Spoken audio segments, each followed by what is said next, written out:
Hello बच्चों, नमस्कार। कैसे हैं आप सब लोग? उम्मीद करता हूं कि आप सब लोग अच्छे होंगे, बेहतरीन होंगे, लाजवाब होंगे, एकदम बिंदास होंगे और साथ ही बहुत अच्छे से आप लोग अपनी पढ़ाई को कर रहे होंगे। तो एक बार सभी मेरे प्यारे साथी बताएंगे कैसे हैं आप सब लोग, कैसी चल रही है भाई आप लोगों की पढ़ाई? एकदम शानदार चल रही होगी, एकदम ज़बरदस्त चल रही होगी, बहुत मेहनत के साथ जो है वो आप लोग आगे बढ़ रहे होंगे। प्यारे दोस्त, अगर मैं बात करूं तो हम लोगों के जो है वो नंबर सिस्टम हम लोगों का ख़त्म हो चुका है। एचसीएफ एलसीएम हम लोगों का ख़त्म हो चुका है। उसके बाद मैंने मेंसुरेशन को कराया। मेंसुरेशन 2D, मेंसुरेशन 3D हम लोगों का ख़त्म हो चुका है। उसके बाद हमने पॉलीगन को किया, पॉलीगन हम लोगों का ख़त्म हो चुका है। फिर हम लोगों ने ज्योमेट्री को स्टार्ट किया। ज्योमेट्री की एक क्लास जो है वो मैंने आपको सजेस्ट की थी कि आप ज्योमेट्री की उस क्लास को ज़रूर कर लीजिएगा अगर बिल्कुल शुरुआत से चीज़ें देखनी है। बाकी ज्योमेट्री में हम लोग क्वेश्चंस की प्रैक्टिस कर रहे हैं। आज चौथी क्लास है। यही एक ऐसा टॉपिक है जो थोड़ा सा बड़ा टॉपिक है, लगभग 6-7 क्लास में हम इसे ख़त्म करेंगे। उसके बाद जो है वो मेरे प्यारे दोस्त हम लोग जो है वो टिग्नोमेट्री की तरफ या अर्थमेटिक के चैप्टर्स की तरफ चलेंगे। अगर चैप्टर ही कराना उद्देश्य होता तो इस ज्योमेट्री को भी हम 3 से 4 क्लास में ख़त्म कर रहे होते, लेकिन चैप्टर ही ख़त्म कराना उद्देश्य नहीं है, आपकी प्रैक्टिस भी कराना मेरे भाई उद्देश्य है। ठीक है। तो अभी तक हम लोग जो पढ़ रहे थे वो ट्राइंगल के बारे में हम लोगों ने जाना, ट्राइंगल की थ्योरम्स के बारे में हम लोगों ने जाना। मेरे प्यारे दोस्त, आज हम लोग ट्राइंगल के कुछ क्वेश्चंस को करेंगे, सर्किल हम लोग स्टार्ट करेंगे मेरे भाई। ऐसे ही मिक्स प्रैक्टिस, मिक्स क्वेश्चंस जो है वो आप लोगों के सामने आते रहेंगे। आज चौथी क्लास है। आज के बाद जो है वो 3 क्लास और मैं आप लोगों के लूंगा, तब मैं आपसे कहूंगा कि ज्योमेट्री पूरा हो चुका है। अगर इस वजह से थोड़ा सा जो है वो मेरे टाइम में थोड़ा सा फर्क आया, जिस टाइम तक मैं कोर्स को ख़त्म करने का सोच रहा हूँ, अगर उस टाइम में थोड़ा सा चेंज भी आया तो मैं संडे में क्लास ले लूंगा, मुझे कोई दिक्कत नहीं है। ठीक है। लेकिन कराऊंगा भाई, जब तक खुद का सेटिस्फेक्शन नहीं होता है, मुझे मुझे आगे बढ़ने में आनंद नहीं आता है ना, मुझे आगे बढ़ना अच्छा लगता है जब तक खुद का सेटिस्फेक्शन प्यारे दोस्त ना मिले। मैथ के चैप्टर वाइज टेस्ट दे दो बेटा, आप टेलीग्राम पे जुड़ो, वहाँ आपको चैप्टर वाइज टेस्ट मिल रहा होता है। 20 क्वेश्चन या 15 क्वेश्चन का एक टेस्ट मैं आप लोगों को प्रोवाइड कर रहा होता हूँ। जैसे कल मैंने आप लोगों को एवरेज का टेस्ट दिया था, तो एवरेज के टेस्ट के क्वेश्चंस आप लोग लगाएंगे। बाकी अगर आप ये चाहते हैं कि भैया जी ऐसा ही टेस्ट बनवा दो जो क्लास में चल रहा है, तो मैं ऐसा भी टेस्ट आप लोगों के लिए प्रोवाइड कर दूंगा। दूसरी इंपॉर्टेंट बात यह है कि इसी से क्या भला हो जाएगा, तो इसी से भला नहीं होगा, कुछ मिक्स भी आप लोगों को मिलना चाहिए। तो उसके लिए प्लान कर रहा हूँ, जुलाई में आपको पूरा मंथ जो है वो आपको यूट्यूब पे जो है वो मेरे प्यारे दोस्त प्रैक्टिस कराई जाएगी, वो मिक्स प्रैक्टिस सेट कराई जाएगी। ठीक है। चलिए कुछ क्वेश्चंस की तरफ आज आपको लेके चलता हूँ मेरे प्यारे दोस्त। पहला क्वेश्चन आप लोगों के सामने ये है, कहीं ना कहीं मुझे कैंची थ्योरम जो है वो छुटती हुई नजर आई थी, तो इस क्वेश्चन को मैं आपके सामने लेके आया हूँ। क्या होती है कैंची थ्योरम, मैंने आप लोगों को बताया है। बाहर वाला एंगल जो होता है अंदर वाले तीनों एंगल्स के बराबर होता है। तो जब मैं 110 को लिखूंगा कि ये 110 जो है वो किसके बराबर है, तो आप कहेंगे अंदर वाला एक एंगल 40 है, प्लस अल्फा और अल्फा अंदर वाला एक एंगल 2 अल्फा है, और बीटा अंदर वाला एक एंगल 2 बीटा है। 110 में से 40 जाएगा तो 70 बचेगा मेरे भाई। यहाँ से 2 कॉमन ले लेंगे हम लोग, अल्फा प्लस बीटा आ जाएगा। यहाँ से अगर मैं देखूं तो अल्फा प्लस बीटा की वैल्यू कितनी आ चुकी है, 35 डिग्री आ चुकी है। ठीक है। अगर अल्फा और बीटा की वैल्यू 35 आ चुकी है तो मेरे भाई इस वाले में कैंची थ्योरम फिर से लगा दीजिए, इस वाले ट्राइंगल में कैंची थ्योरम फिर से लगा दीजिए मेरे भाई। क्या इन तीनों का योग जो है वो 110 के बराबर आना चाहिए, यानी alpha plus beta plus theta is equal to कितना आना चाहिए, 180 110 आना चाहिए मेरे भाई। इन तीनों का योग जो रहेगा वो बाहरी कोण के बराबर रहेगा। अल्फा प्लस बीटा की वैल्यू 35 है, प्लस है इधर आके माइनस हो जाएगा, तो 10 में से 5 गया 5 बचेगा, 10 में से 3 गया 7, तो थीटा कितने डिग्री का आ जाएगा, तो थीटा जो है वो 75 डिग्री का आ जाएगा। थीटा जो है वो 75 डिग्री का आ जाएगा मेरे भाई। तो यहाँ ये कैंची थ्योरम पर बेस्ड क्वेश्चन था। उम्मीद है कि ये कैंची थ्योरम पर बेस्ड क्वेश्चन आप लोगों को समझ में आया होगा, और आज के बाद कभी ऐसा क्वेश्चन टकराएगा तो मेरे प्यारे दोस्त आप लोग उस क्वेश्चन को जरूर सॉल्व करेंगे। इस क्वेश्चन पे आइए। ये CGL 2022 में आप लोगों से पूछा गया है। CGL 2022 में प्लीज रिक्वेस्ट है कि जो स्टार्ट करूंगा आपके लिए जरूरी ही स्टार्ट करूंगा, आप सजेशन मत दीजिए, पढ़ने का टाइम है, हमें 1.5 घंटा बस यहाँ थोड़ा सा मेहनत से पढ़ने की जरूरत है मेरे भाई। बताइए क्या होगा इस क्वेश्चन का बिल्कुल सही जवाब। ट्राइंगल ABC की भुजा, एक ट्राइंगल आप लोगों को दिया हुआ है, ये रहा आपके सामने एक ट्राइंगल मेरे प्यारे दोस्त, AB और C, ठीक है। AB और AC को क्रमशः बिंदु D और E तक बढ़ाया जाता है। AB को D तक बढ़ाया जाता है और AC को E तक बढ़ाया जाता है, ठीक है। एंगल CBD, एंगल CBD यानी ये वाला, एंगल BCE यानी कि ये वाला, इनके समद्विभाजक P पे मिलते हैं, यानी ये बाहरी कोण समद्विभाजक कह रहा है। एंगल A जो है वो 88 डिग्री दिया हुआ है। बेटा डायरेक्ट क्वेश्चन यहां से पूछा जाता है, डायरेक्ट क्वेश्चन पूछा जाता है, या तो अंदर के एंगल बाइसेक्टर जहां मिल रहे होंगे वहां कोण पूछा जाएगा, तो उस कोण को हम 90 plus half of angle A से निकाल रहे होते हैं, या फिर ये वाला एंगल पूछा जाएगा तो इस कोण को हम 90 minus half of angle A से निकाल रहे होते हैं। अगर एंगल ए का आधा करूंगा मेरे भाई, एंगल ए का 88 का आधा 44 हो जाएगा, 10 में से 4 जाएगा 6, 8 में से 4 जाएगा 4 बचेगा, यानी कि ये वाला कोण कितना निकल के आ जाएगा, तो आप कहेंगे 46 इस क्वेश्चन का बिल्कुल सही जवाब हो जाएगा। ठीक है, बहुत बढ़िया, बहुत शानदार। हाँ, पेपर से पहले सारे चैप्टर्स का रिवीजन हो जाएगा। चलिए बताइए इस क्वेश्चन का जवाब, बताइए क्या होगा इस क्वेश्चन का सही जवाब। अच्छा मेरे प्यारे दोस्त, मैंने एक चीज आप लोगों को बताई थी, मैंने आप लोगों से ये कहा था कि अगर ये मेरा एक ट्राइंगल है, ये ABC जो है ये मेरा एक ट्राइंगल है, और यहां से एंगल बाइसेक्टर डाला जाता है, वो इस पॉइंट पे आके D पॉइंट पे मिलता है। अगर ये एंगल बाइसेक्टर होता है, मतलब आधे आधे में डिवाइड करता है, तो BD और DC का रेशो मैंने क्या बताया था, इस साइड का रेशो किसके बराबर होता है, जो इस साइड का रेशो होता है वही BD और DC का रेशो होता है। क्या ये बात मैंने आप लोगों को समझाई थी? तो आपने कहा था बिल्कुल समझाई थी। ये मेरे प्यारे दोस्त इंटरनल एंगल बाइसेक्टर थ्योरम है, ये इंटरनल एंगल बाइसेक्टर थ्योरम है। अगर मैं यहीं पे आप लोगों से एक और थ्योरम के बारे में थोड़ा सा पूछूं, मैं आपसे कहूं कि ये एक ट्राइंगल है मेरा AB और C, ठीक है। इस लाइन को मैंने ऐसे आगे बढ़ाया है और इसका एंगल बाइसेक्टर जो है वो इस लाइन को यहां बढ़ाने पर किससे मिलता है, E से मिल जाता है। ध्यान से सुनना, इस लाइन को मैंने ऐसे बढ़ाया है D पॉइंट तक, और आपसे कहा है CAD का जो एंगल बाइसेक्टर है वो BC को आगे बढ़ाने पर E से मिल जाता है। तो मेरे प्यारे दोस्त, जब भी एंगल बाइसेक्टर थ्योरम आएगी कहीं ना कहीं रेशो का केस होगा, यानी कि इस केस में आप देखेंगे कि इस पूरी साइड को लेंगे BE अपॉन में CE, BE अपॉन में CE का जो रेशो होगा वो वही होगा जो AB और AC का रेशो होगा, जो AB और AC का रेशो होगा। ये एक्सटर्नल एंगल बाइसेक्टर को लेकर थ्योरम थी, ये इंटरनल एंगल बाइसेक्टर को लेकर थ्योरम थी मेरे भाई। ठीक है बेटा, विनय निषाद आपकी फोटो जो है वो मैंने क्लिक करा ली है ना, वो स्ट्रीमर महोदय ने पहले ही क्लिक कर ली है। ठीक है, आप अपना एक बार नंबर और फॉरवर्ड कर दीजिए, अगर आपकी मैथ्स महारती बुक में कोई दिक्कत आई है आप उसका प्रूफ भेजना मुझे, टेलीग्राम पे भेजिए या मुझे इंस्टाग्राम पे भेजिए, कहीं भी भेजिए। अगर कोई भी समस्या आई है तो आपका समाधान किया जाएगा। अगर आपने पेमेंट किया है तो आपका पेमेंट बेकार नहीं जाएगा, ये मैं आपको 100% भरोसा दिलाता हूं। ठीक है मेरे भाई, तो ये दोनों थ्योरम समझ में आ गई।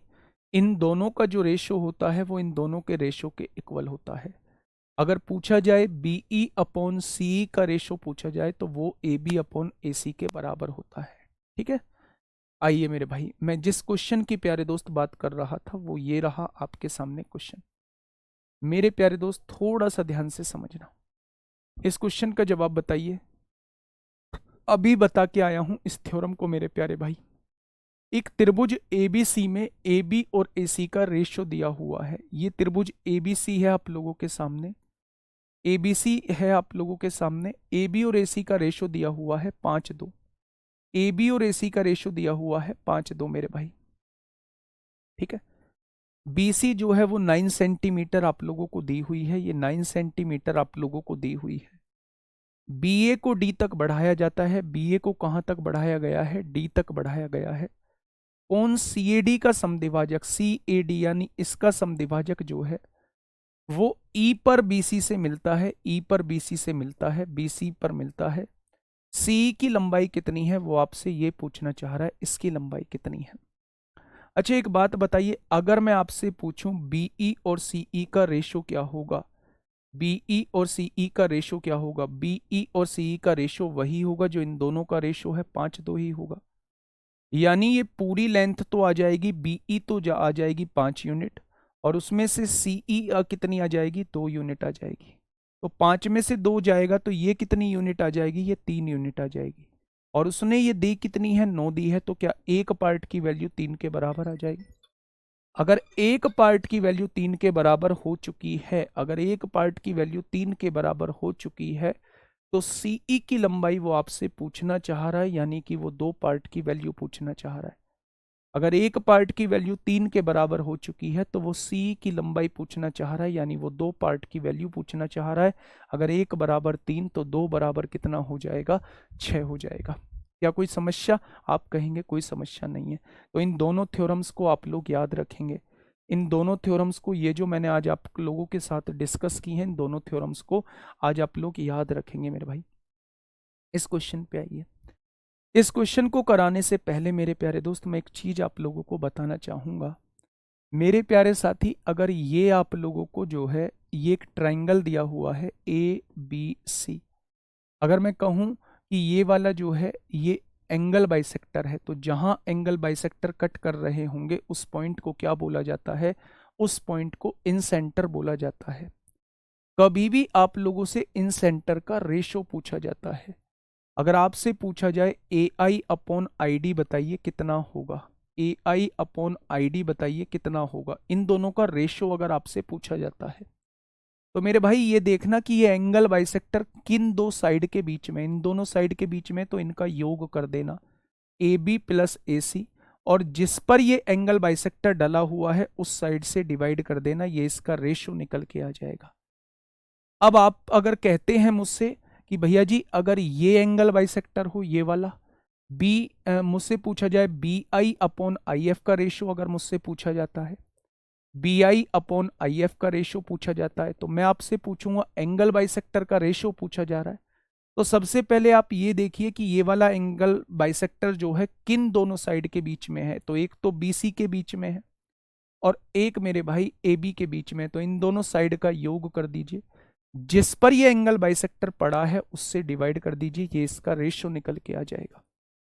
अगर मैं आपसे इस वाले एंगल बाइसेक्टर का रेशियो आपसे पूछता हूं CI, और ये होगा FG मान लीजिए, मैं आपसे CI/IG पूछता हूं, मैं आपसे CI/IG पूछता हूं मेरे प्यारे दोस्त, तो आप क्या कहेंगे, ये वाला एंगल बाइसेक्टर किन दो साइड्स के बीच में है, तो आप कहेंगे AC है एक, तो एक BC है, और किस पर पड़ा है ये जाके, ये AB पर पड़ा है, तो ये इसका रेशियो निकल के आ जाएगा। क्या ये बात समझ में आ गई, तो आप लोगों ने कहा जी ये बात समझ में आ गई। आज के बाद अगर एंगल बाइसेक्टर से रिलेटेड क्वेश्चन आया, रेशो से रिलेटेड क्वेश्चन आया, तो मैं एकदम से उस क्वेश्चन को सॉल्व कर डालूंगा, कोई दिक्कत नहीं आएगी।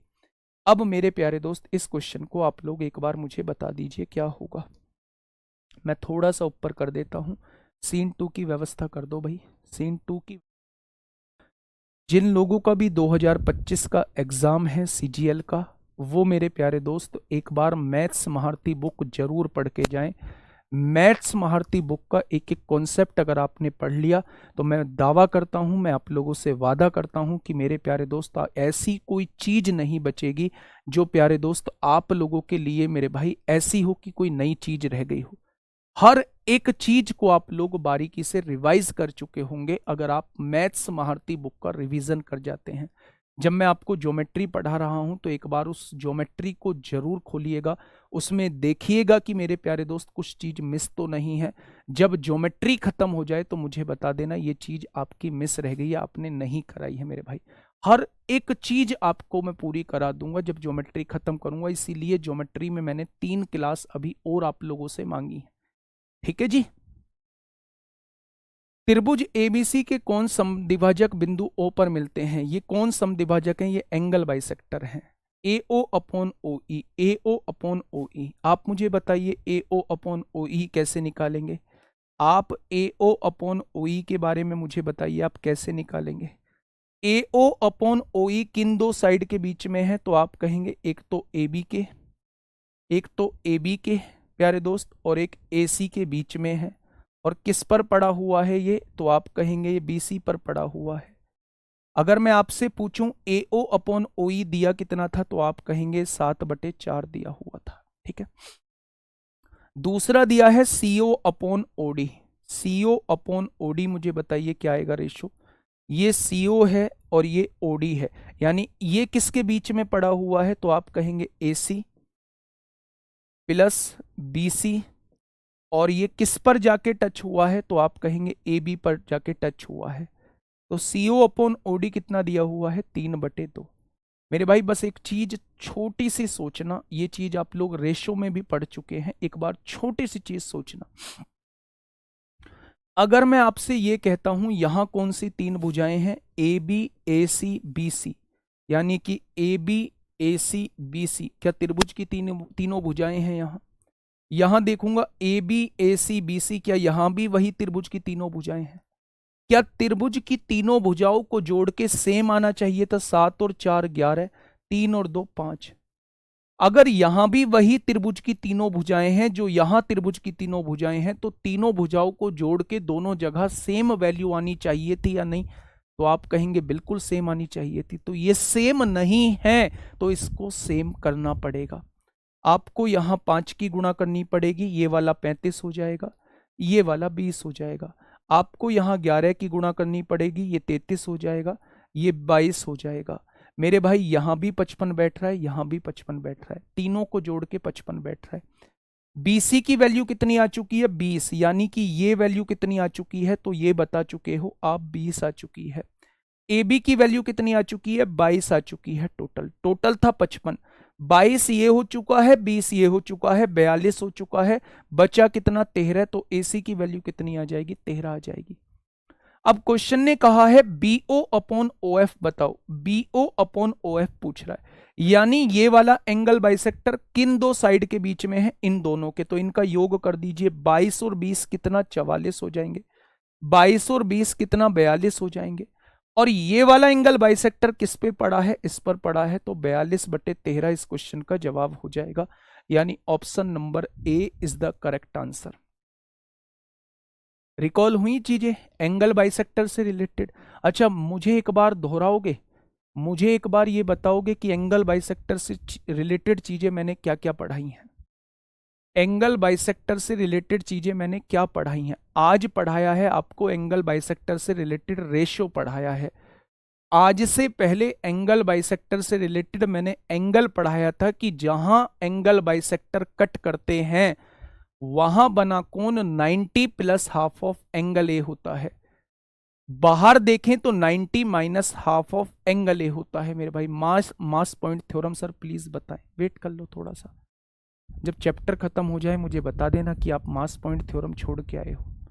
थोड़ा सा विश्वास रखो, जिस विश्वास के साथ बैच लिया है, जितना आप लोगों ने उम्मीद नहीं की होगी कि 2 महीने में इतने बेहतर तरीके से हो जाएगा, उससे बेहतर तरीके से आप लोगों को करा दूंगा।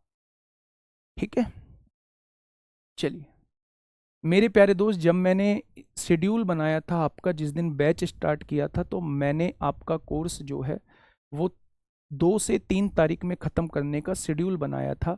और मैंने मतलब इस ज्योमेट्री को 3 दिन दिए थे कि 3 दिन में मैं ज्योमेट्री ख़त्म कराऊंगा। लेकिन जब मैं ज्योमेट्री को करा रहा हूं तो मुझे दिन ज़्यादा लग रहे हैं। अगर मुझे टाइम टेबल के हिसाब से करना होता तो मैं इतने दिन लेके ही नहीं चलता। मेरे प्यारे दोस्त, मुझे 3 में नहीं खत्म होगा तो 8 में खत्म हो जाएगा। लेकिन जब पढ़ना स्टार्ट किया है तो भाई रिवीजन शानदार तरीके से होना चाहिए। फिर बस याद रखना कि ये अगर एंगल बाइसेक्टर है और एंगल बाइसेक्टर का वो रेशो पूछना चाह रहा है, तो जिस एंगल बाइसेक्टर का रेशो पूछना चाह रहा है वो किन दो साइड के बीच में है, उन दोनों का योग, जिस साइड पे वो पड़ा है उसके बटे मतलब में वो चीज लिख देंगे तो वो उसका रेशो निकल के आ जाएगा। ठीक है, चलिए आइएगा मेरे भाई नेक्स्ट क्वेश्चन पे आते हैं। ये चीज ऐसे क्वेश्चन हम लोगों ने कल भी किए हैं मेरे प्यारे दोस्त। आज फिर से आप लोगों के सामने क्वेश्चन है, जल्दी से मुझे बताइए क्वेश्चन नंबर 58 क्या होगा। एडी त्रिभुज एबीसी की माध्यिका है। ये एबीसी है मेरे भाई, ये रहा एबीसी एक त्रिभुज है। अगर इसकी माध्यिका की बात करूं तो एडी माध्यिका है। माध्यिका का काम होता है सामने वाली साइड को आधे आधे में बांटना।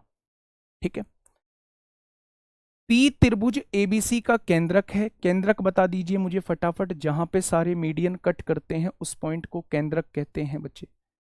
एपी जो है वो 14 दिया हुआ है। अगर मैं आपसे कहूं कि मेरे प्यारे दोस्त मीडियन जो होती है वो इसको 2:1 में डिवाइड करती है। अगर दो पार्ट की वैल्यू 14 है तो एक पार्ट की वैल्यू 7 हो जाएगी। तो उसने पीडी की लंबाई पूछी है, ये छुटकू क्वेश्चन आपसे पूछा गया है, जवाब कितना हो जाएगा 7 सेंटीमीटर हो जाएगा। नेक्स्ट क्वेश्चन पे आइए,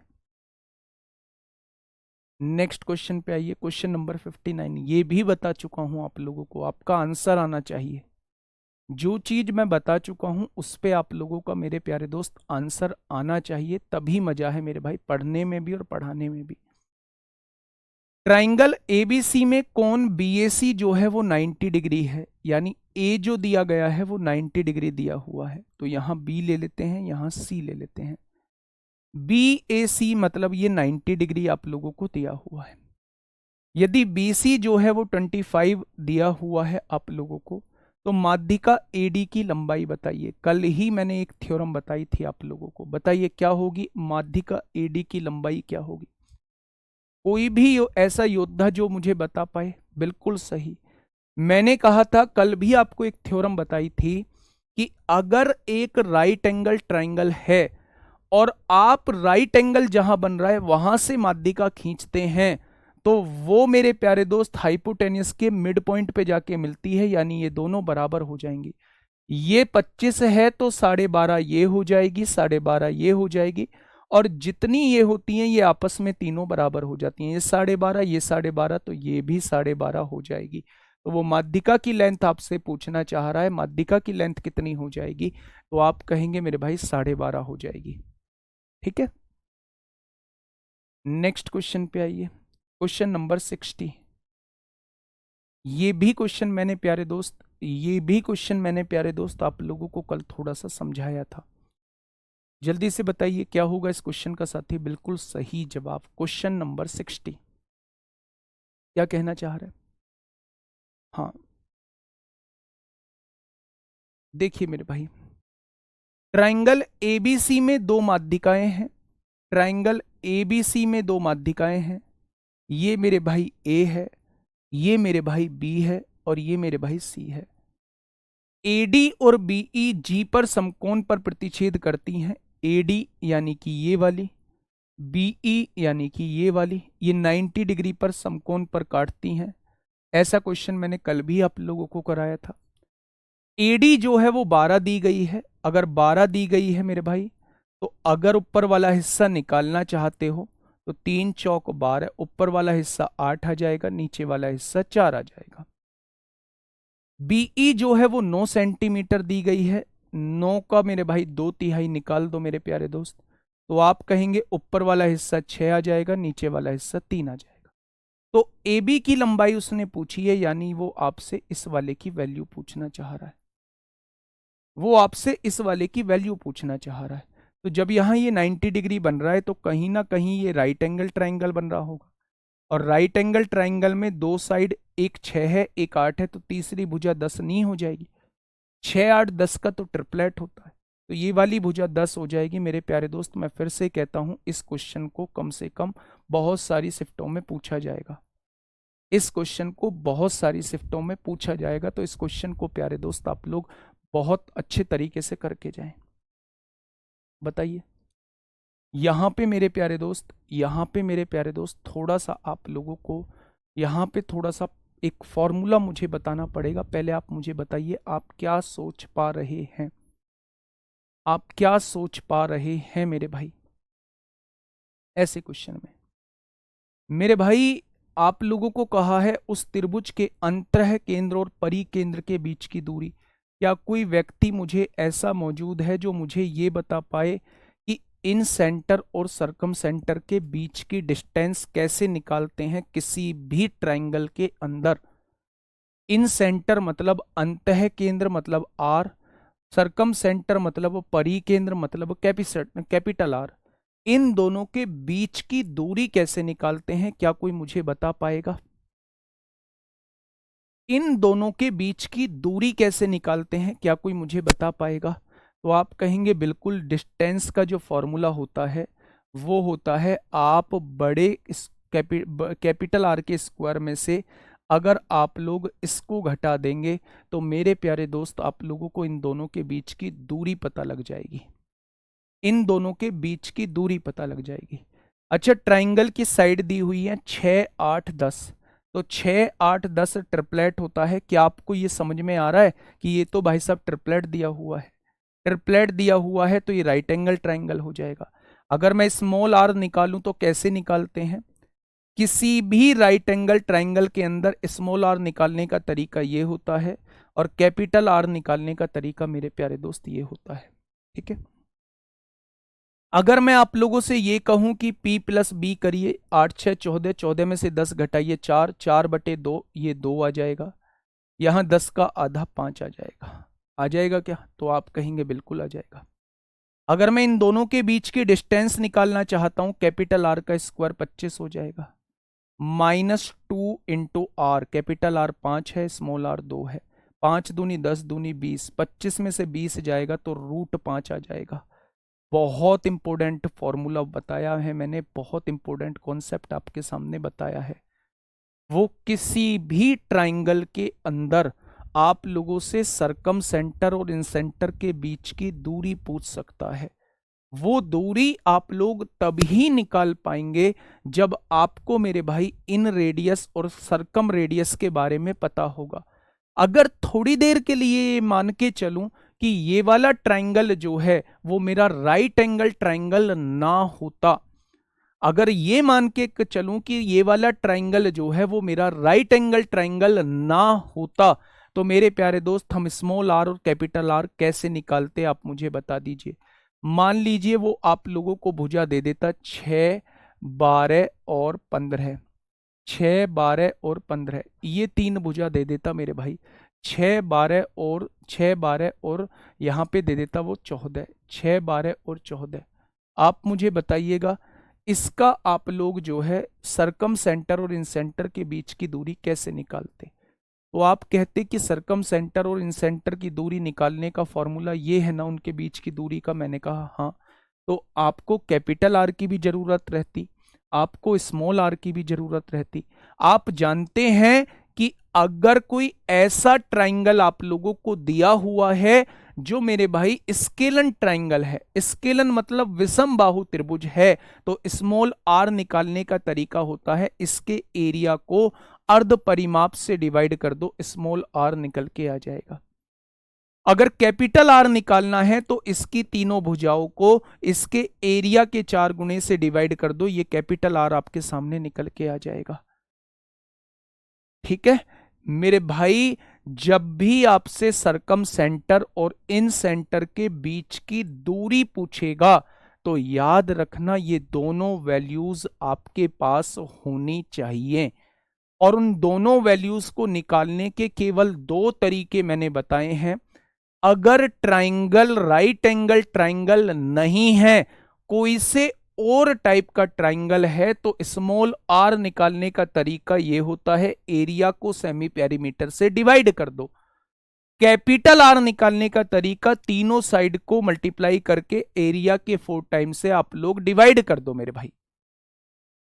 ठीक है, लेकिन अगर यही चीज राइट एंगल ट्राइंगल में होती तो मेरे प्यारे दोस्त फिर आप लोग आर निकालने का तरीका P plus B minus H by 2 होगा, और कैपिटल आर निकालने का तरीका हाइपोटेनस का हाफ होगा। और जब कैपिटल आर और स्मॉल आर आपके पास हैं तो डिस्टेंस निकालने का फॉर्मूला मेरे प्यारे दोस्त ये होता है। क्या इस बात में कोई समस्या? तो आप कहेंगे कोई समस्या नहीं है बेटा, वो वैल्यूज ऐसी देगा कि लेंदी नहीं होगा, वो वैल्यूज ऐसी देगा कि लेंदी नहीं होगा। इसीलिए मोस्टली आप लोगों से राइट एंगल ट्राइंगल का पूछा जाता है। वो आपसे ये जानना चाहता है कि क्या आपको इसके बारे में थोड़ी सी नॉलेज है या नहीं। वो आपसे ये जानना चाहता है कि क्या आपको इसके बारे में थोड़ी सी नॉलेज है या नहीं। अगर मेरे प्यारे दोस्त आप लोगों से ऐसे कोई भुजाओं का आपसे डिस्टेंस पूछ ली जाती है जो आपको लगता है कैलकुलेटिव हो जाएगा, तो उसे मार्क फॉर रिव्यू आप लोगों को रखना है, यानी बाद के लिए आप लोगों को रखना है। ठीक है, इस क्वेश्चन पे आइए बच्चे।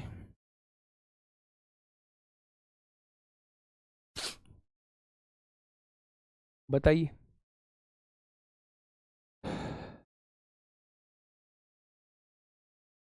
फटाफट बताइए क्या होगा इसका बिल्कुल सही जवाब। प्यारे दोस्त एक थ्योरम समझिए, अगर आप लोगों के पास कोई एक ट्राइंगल है, ये आप लोगों के पास एक ट्राइंगल है, मैंने यहां से एक माध्यिका डाली M1, M1 फॉर मीडियन, यहां से एक माध्यिका डाली जिसको मैंने नाम दिया M2, और यहां से एक माध्यिका डाली जिसको मैंने नाम दिया M3। अगर किसी ट्राइंगल के अंदर, ध्यान से सुनना, अगर किसी ट्राइंगल के अंदर आपको 3 मीडियन दी हुई हैं और आपसे पूछा है इन मीडियन से बने त्रिभुज का क्षेत्रफल क्या होगा, तो मेरे प्यारे दोस्त आप क्या कहेंगे? आप ये कहेंगे मेरे प्यारे दोस्त, अगर मुझसे ये पूछा जाता है 3 मीडियन दी हुई हैं, इनसे मतलब ये इसका ट्राइंगल का एरिया क्या हो जाएगा, जिस ट्राइंगल के अंदर ये मीडियन है उस ट्राइंगल का एरिया क्या हो जाएगा।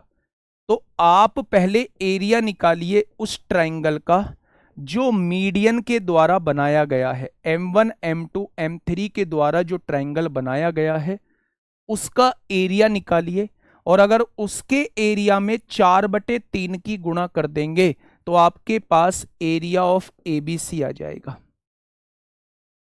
एरिया ऑफ ट्राइंगल एबीसी आ जाएगा। बच्चा ध्यान से सुनना, मैंने यहां ये क्या कॉन्सेप्ट आप लोगों को बताया है, बहुत प्यार से सुनना। मैं आप लोगों से ये बताना चाह रहा हूं कि आपको दे दिया एक ट्राइंगल, उस ट्राइंगल के अंदर 3 मीडियन आप लोगों को दे दिए, पहला मीडियन ये है, दूसरा मीडियन ये है, तीसरे मीडियन की लेंथ ये है। आपसे पूछा कि इस ट्राइंगल का एरिया बताइए जिसके अंदर ये तीनों मीडियन है, तो आप लोग उन तीनों मीडियन को ट्राइंगल की 3 साइड मानते हुए उस ट्राइंगल का एरिया निकाल लीजिए। अगर उस ट्राइंगल के एरिया में 4/3 की गुणा कर देंगे तो इस बड़े वाले ट्राइंगल का एरिया आपके सामने आ जाएगा। एग्जाम्पल के तौर पे मैं आपके सामने क्वेश्चन लेके आया हूं, ध्यान से सुनिएगा मेरे प्यारे दोस्त, कैसे करेंगे इस क्वेश्चन को। आपने क्या कहा भाई साहब, आपको त्रिभुज की 3 माध्यिकाओं की लंबाई दी हुई है, एक माध्यिका 12 सेंटीमीटर है, दूसरी माध्यिका 15 सेंटीमीटर है, और तीसरी माध्यिका 18 सेंटीमीटर आप लोगों को दी हुई है। इस त्रिभुज का क्षेत्रफल निकालें। इस त्रिभुज के अंदर 3 माध्यिका दी हुई हैं, आपसे त्रिभुज का क्षेत्रफल पूछा है। तो मेरे प्यारे दोस्त आप इससे पहले S निकालिए, जोड़िए, 2 और 5 7, 8 7 15 को 5 हासिल 1, 1 और 1 2 और 1 3 और 1 4, 45 हो जाएगा। 45 को 2 से डिवाइड कर दीजिए, ये आ जाएगा मेरे भाई 22.5 आ जाएगा। आएगा क्या? 45 को 2 से डिवाइड करेंगे क्या आ जाएगा, तो आप कहेंगे 22.5 आ जाएगा। ठीक है, आपको क्या निकालना है? तीनों मीडियन से बने हुए त्रिभुज का क्षेत्रफल निकालना है। तो जब आपके पास 3 साइड दी हुई हो तो मेरे प्यारे दोस्त एरिया निकालने का तरीका, सबसे पहले उसका सेमी पेरीमीटर निकाला जाता है। सेमी पेरीमीटर मतलब तीनों को जोड़ के आधा किया जाता है। अब ट्राइंगल का एरिया निकालिए, आप कहेंगे एस कितना आया है? 22.5 आया है। एस में से पहली भुजा घटाइए, 22.5 में से 12 जाएगा, 10.5 बचेगा। एस में से दूसरी भुजा घटाइए, 22.5 में से 15 जाएगा तो 7.5 बचेगा। और एस में से तीसरी भुजा घटाइए, यहां 4.5 बचेगा। बस आपको इसे सॉल्व कर डालना है। जो भी सॉल्व होके आएगा उसकी मल्टीप्लाई 4/3 में कर डालनी है। मेरे प्यारे दोस्त, आपके सामने उस ट्राइंगल का एरिया आ जाएगा जिसकी ये 3 मीडियन दे रखी हैं। तो सॉल्व करिए मेरे भाई से। इसे सॉल्व करना थोड़ा सा पेचीदा है, लेकिन सॉल्व करेंगे। आप देखेंगे क्या मैं इसे लिख सकता हूं, पॉइंट हटाऊंगा, नीचे 10 लिख सकता हूं, बिल्कुल लिख सकते हो। क्या मैं इसे लिख सकता हूं 105 को आप क्या लिख सकते हैं, 5 दूनी 10, 21, 5 गुणा 21 लिख सकते हो। नीचे क्या लिखोगे, 10 लिखोगे मेरे भाई, पॉइंट हटाओगे। 75 को आप 25 गुणा 3 लिख सकते हो, पॉइंट हटाओगे, नीचे 10 लिखोगे। और 45 को आप 5 गुणा 9 लिख सकते हो, पॉइंट हटाओगे, नीचे 10 लिखोगे। और इसकी गुणा आपको किस में करनी है, 4/3 में करनी है। कोई दिक्कत? तो आप कहेंगे कोई दिक्कत नहीं है। 225 का वर्गमूल 15 होता है। 2 10 और 2 10, क्या 2 बार 0 बाहर आ जाएगी? आ जाएगी मेरे भाई। अगर मैं देखूं तो 5 और 5 का वर्गमूल 1 5 बाहर आ जाएगा। अगर मैं देखूं 9 का वर्गमूल 1 3 बाहर आ जाएगा। ठीक है। अगर मैं आगे देखूं मेरे भाई, यहां देखेंगे 25 का वर्गमूल 1 5 बाहर आ जाएगा, ये भी बाहर आ चुका है। 21 को लिख सकता हूं 7 गुणा 3, 3 भी बाहर आ जाएगा, अंदर बच जाएगा केवल 7। इसकी गुणा आपको 4/3 में करनी है। करनी है क्या? तो आप कहेंगे जी बिल्कुल करनी है। ठीक है। अब यहां 3 से तो 3 कट रहा है, 5 से काटेंगे, 5 पंजे 25, 25 चौका 100, 4 से 4 कट जाएगा, 5 15 तिया 45 रूट 7 आएगा। जिस भी बच्चे का ए ऑप्शन आ रहा है वो बिल्कुल सही जवाब आ रहा है। और मैं फिर से कह रहा हूं, बहुत शानदार क्वेश्चन है, बहुत शानदार क्वेश्चन है। आज के बाद मेरे इस वर्डिंग को थोड़ा सा लेंदी नहीं होगा। आप लेंदी लिखना बहुत आसानी से लिख देते हैं, लेंदी। भाई मैंने भी तो सॉल्व किया है। मैं आपसे ये कहने की कोशिश कर रहा हूं कि जब भी आपके सामने एक ट्राइंगल दिया जाता है, ये मेरा एबीसी एक ट्राइंगल है, और आपसे वो कहता है कि यहां से एक माध्यिका डाली गई डी, इसकी माध्यिका की लंबाई m1 दी गई है। यहां से एक माध्यिका डाली गई बीई, इसकी माध्यिका की लंबाई m2 दी गई है। और यहां से एक माध्यिका डाली गई, इसकी माध्यिका की लंबाई जो है वो m3 दी गई है। ये तीनों माध्यिकाओं की लंबाई आप लोगों को दी गई है, और आपसे पूछ रहा है इस बड़े वाले ट्राइंगल का एरिया बताइए जिसके अंदर ये माध्यिकाएं डाली गई हैं। तो आप थोड़ी देर के लिए इन साइड से मिलकर बने ट्राइंगल का एरिया निकाल दीजिए। जब भी 3 साइड आप लोगों को दी होंगी तो मेरे प्यारे दोस्त, एरिया निकालने का तरीका हीरोन्स फॉर्मूला होता है, तीनों को जोड़ के आधा करिए। एरिया निकालने का तरीका अंडर रूट के अंदर s into S minus A into S minus B into S minus C होता है। तो मेरे प्यारे दोस्त, ये उस ट्राइंगल का एरिया आ जाएगा जिसकी भुजाएं m1 m2 m3। लेकिन आपको उसका नहीं निकालना, आपको बड़े वाले का एरिया निकालना है। तो इसके एरिया में 4/3 की गुणा करनी पड़ेगी जब आपके पास बड़े वाले ट्राइंगल का एरिया आएगा। वो इसका उल्टा भी आप लोगों से पूछ सकता है, वो कहेगा बड़े वाले ट्राइंगल का एरिया जो है, बड़े वाले ट्राइंगल का एरिया जो है वो आपको 57 सेंटीमीटर स्क्वायर दिया हुआ है। तो मुझे ये बताइए, इसके अंदर माध्यिकाएं जो डली हैं उनके द्वारा बनाए गए त्रिभुज का एरिया क्या होगा। इस बार उल्टा उसने पूछ लिया। कंफ्यूज नहीं होना, ना एक भी बार ये कमेंट करना है समझ नहीं आया। बहुत आराम से चीजें समझा रहा हूं। मैंने अभी तक क्या समझाया गुड्डा? मैंने ये समझाया, कोई एक ट्राइंगल आप लोगों के सामने, ये रहा वो ट्राइंगल, इसके अंदर माध्यिकाएं डाली गई। पहली माध्यिका m1, दूसरी माध्यिका m2, तीसरी माध्यिका m3। ये तीनों माध्यिकाएं मुझे दी गई हैं। मुझसे वो पूछ रहा है कि बाहर वाले ट्राइंगल का एरिया क्या होगा। तो आप इन तीनों माध्यिकाओं से बने त्रिभुज का एरिया निकाल लीजिए हीरोज फॉर्मूला से। अगर उसमें 4/3 की गुणा कर देंगे तो बाहर वाले का एरिया आ जाएगा। पहला पॉइंट ये था। दूसरा पॉइंट इसका कन्वर्स पूछ सकता है। वो कहेगा अगर बाहर वाले ट्राइंगल का एरिया इतना है तो अंदर बने तीनों माध्यिकाओं से मिलकर बना त्रिभुज का क्षेत्रफल क्या होगा? तो बस इसका 3/4 कर देना, इस बाहर वाले के एरिया का 3/4 कर देना, अंदर जो माध्यिकाएं डली हैं उनके द्वारा बनाए गए त्रिभुज का क्षेत्रफल आपके सामने ये आ चुका है। अगर अंदर बने त्रिभुज का 4/3 करोगे, बाहर वाले त्रिभुज का क्षेत्रफल आएगा, और अगर बाहर वाले त्रिभुज का क्षेत्रफल दिया है उसका 3/4 करोगे तो मीडियन के द्वारा त्रिभुज का क्षेत्रफल आपके सामने आ जाएगा। ये बात दिमाग में सेट कर लेना, कंफ्यूज मत होना, सिली मिस्टेक करके मत आ जाना। अगर बाहर वाला दिया है तो उसका 3/4 करेंगे, अंदर वाले का आ जाएगा, और अगर अंदर वाला दिया हुआ है या अंदर वाला आपने निकाला है तो उसका 4/3 करेंगे तो बाहर वाला आ जाएगा। बताइए इसका आंसर क्या होगा?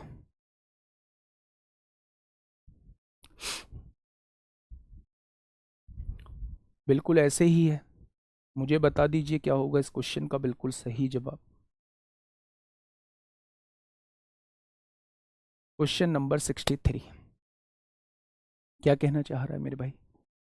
एक त्रिभुज की 3 माध्यिकाओं की लंबाई दी गई है, तो इस त्रिभुज का क्षेत्रफल बिल्कुल ऐसा ही है। ये 9 सेंटीमीटर है, ये 12 सेंटीमीटर है, और ये 15 सेंटीमीटर है। एक त्रिभुज की 3 माध्यिकाएं हैं, ये त्रिभुज है, इसके अंदर 3 माध्यिकाएं खींची, इनकी लेंथ दी हुई है, पहले की 9 है, दूसरे की 12 है, तीसरे की 15 है। बाहर वाले त्रिभुज का क्षेत्रफल पूछ रहा है, तो 4/3 अंदर वाले त्रिभुज का क्षेत्रफल। क्या आप लोगों को ये राइट एंगल ट्रायंगल नजर आ रहा है? 9 का स्क्वायर 81, 12 का स्क्वायर 144, 15 का स्क्वायर 225। क्या इन दोनों को जोड़ के इसके बराबर आ रहा है? यानी ये राइट एंगल ट्रायंगल नजर आ रहा है। और राइट एंगल ट्रायंगल का एरिया 1/2 बेस इंटू हाइट होता है। बेस कितना है? 9 है, हाइट कितना है? 12 है, तो 2 छिक्का 12, 3 दूनी 6, 9 दूनी 18, चौक 72 आ जाएगा। अंदर वाले के एरिया का 4/3 कर देंगे तो बाहर वाले का एरिया आ जाएगा, और बाहर वाले के एरिया का 3/4 कर देंगे तो अंदर वाले का एरिया आ जाएगा। चलिए अब थोड़ा सा ना, हम लोगों ने कल बात की थी सर्किल की तरफ। मेरे प्यारे दोस्त, मैंने ट्रायंगल की मोस्टली थ्योरम्स को कवर कर लिया है। आज आप थोड़ा सा होमवर्क लिख लीजिए कि आपको आज जो है वो सिमिलरिटी के 10-5 क्वेश्चन की प्रैक्टिस करनी है, कॉन्ग्रुएंसी के 10-5 क्वेश्चन की प्रैक्टिस करनी है, मीडियन वाले क्वेश्चंस की थोड़ी सी प्रैक्टिस करनी है। अभी ऐसा नहीं है कि इसके क्वेश्चंस आप लोगों के कंप्लीट हो गए हैं। मैं बीच बीच में आप लोगों को जहां थ्योरम आएंगी मैं बताता रहूंगा। चैप्टर खत्म होगा, पूरा का पूरा ज्योमेट्री खत्म होगा 3 दिन बाद।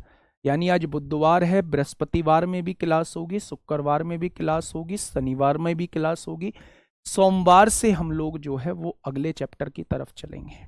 ठीक है भैया जी, बस इस चीज को मन में सेट रखना। मैं आपसे बस इतनी सी रिक्वेस्ट करूंगा, और वो भी हाथ जोड़ के रिक्वेस्ट करूंगा, कम से कम 50 से 75 क्वेश्चन की आज के आज ही प्रैक्टिस कर लेना, ज्योमेट्री के ट्रायंगल की। कम से कम डाउट आएंगे, उनसे मत घबराना, डाउट आएंगे, जब प्रैक्टिस करोगे तो डाउट का आना निश्चित है। उनसे घबरा के मेरे भाई किताब को साइड में मत रख देना।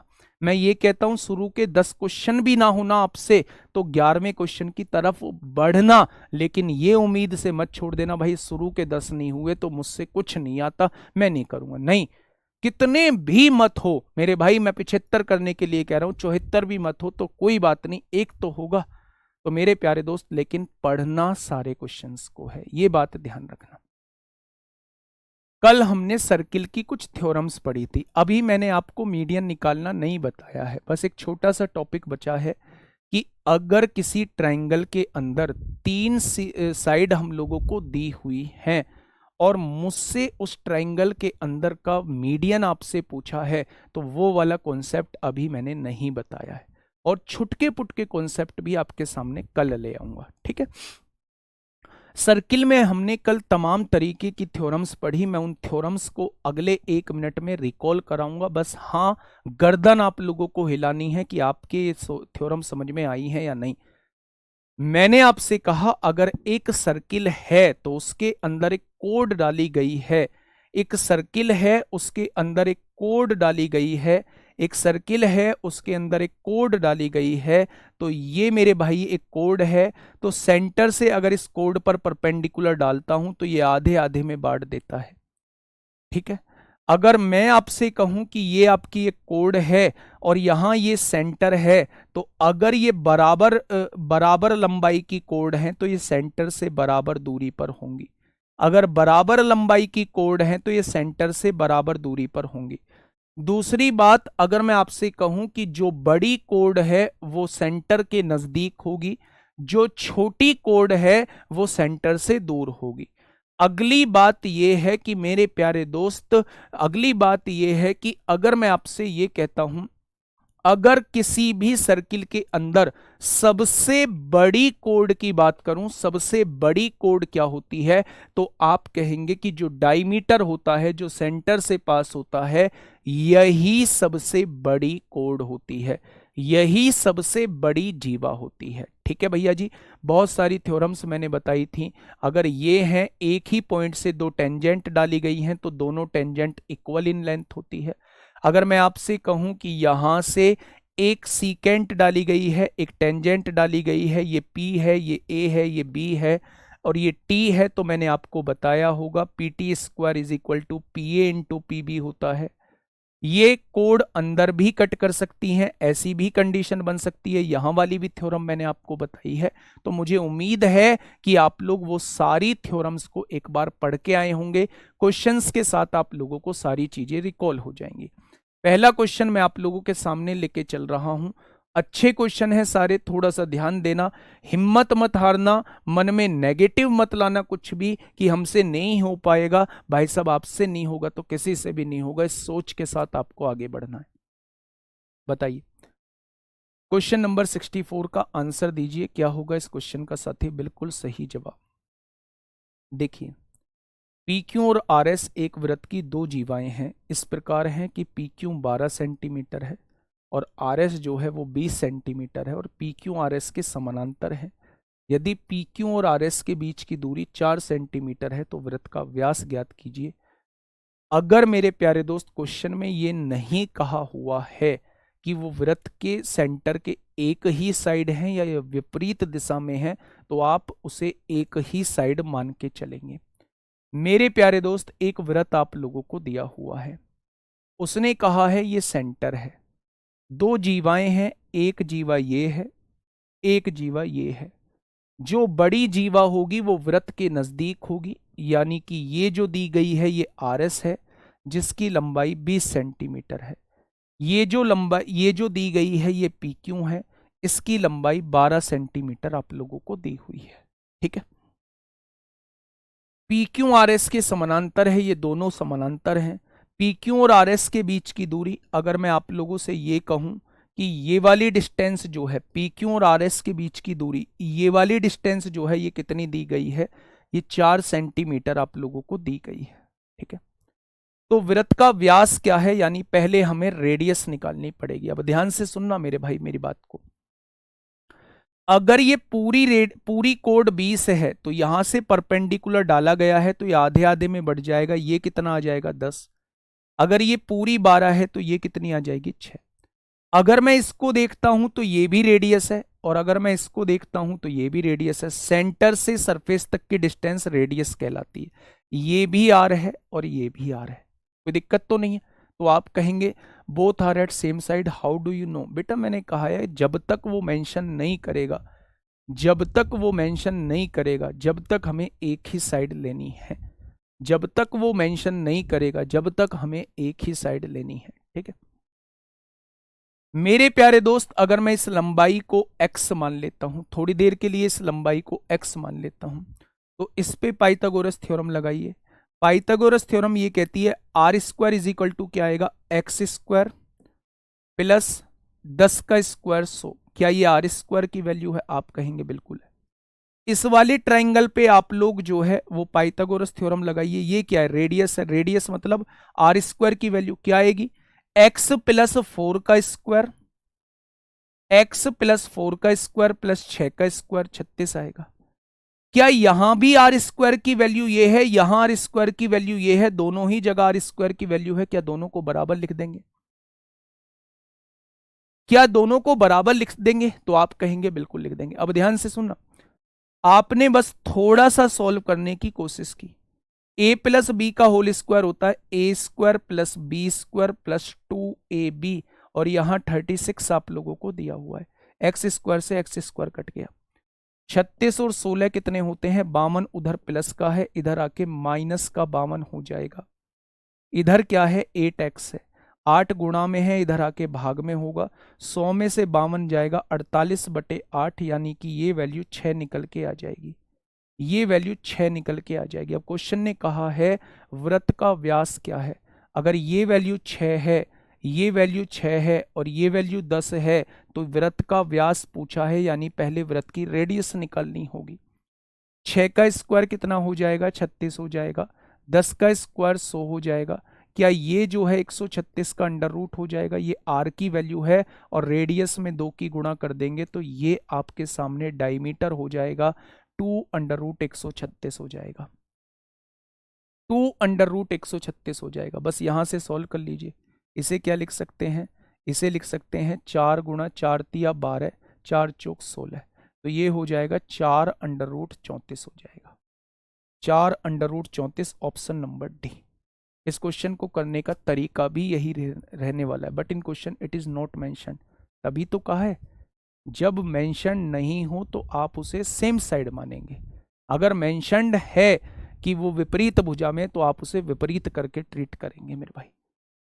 ठीक है, चलिए, मेरी बात समझ में आई? अगर क्वेश्चन ना हो तो समझ के गूगल से करता हूं, इसमें कोई दिक्कत तो नहीं, लेकिन उस क्वेश्चन को, मतलब उस क्वेश्चन का मेथड याद रखना है कि उस क्वेश्चन को मैंने किया कैसे है ना? उस क्वेश्चन को मैंने किया कैसे है, जतिन शर्मा भाई, मेरे याद रखना है। ठीक है, क्या ये चीज समझ में आई? मोस्ट इंपोर्टेंट क्वेश्चन है मेरे प्यारे दोस्त। ये दोबारा से मेरी बात को समझिएगा। एक वृत्त के अंदर 2 जीवाएं दी हुई हैं। एक जीवा की लंबाई 20 सेंटीमीटर है, एक जीवा की लंबाई 12 सेंटीमीटर है। ये कहीं नहीं कहा गया है कि ये जीवाएं सेम साइड में हैं या विपरीत साइड में हैं।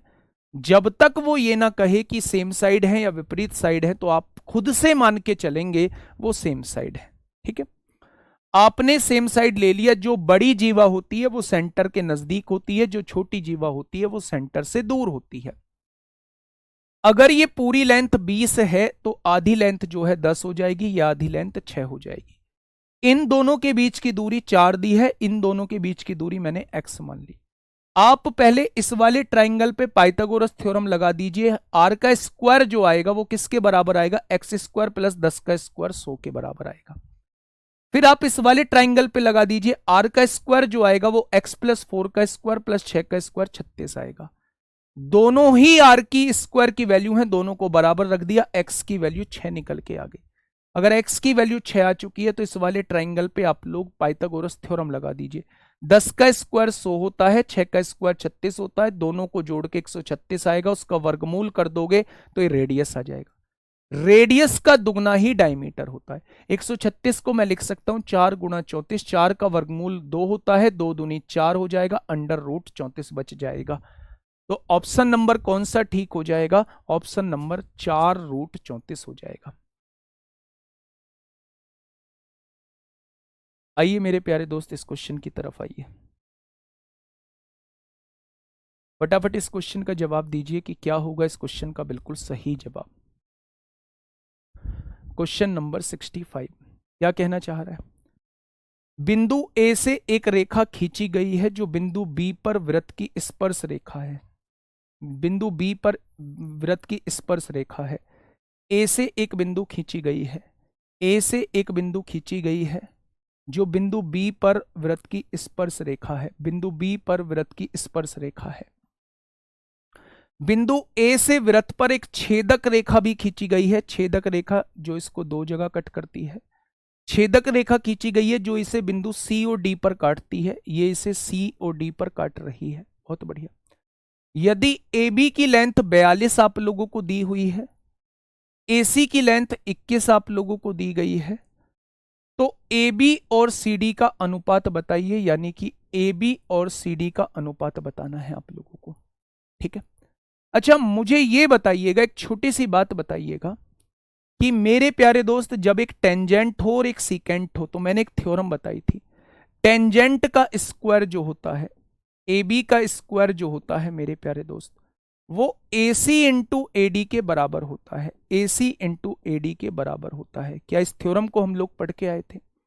अच्छा, आप लोग मुझे AB का स्क्वायर करिए, 42 का स्क्वायर करिए, 50 से 8 कम है, 8 का स्क्वायर 64 होता है, 42 में से 8 जाएगा 34, 34 का आधा 17 होता है।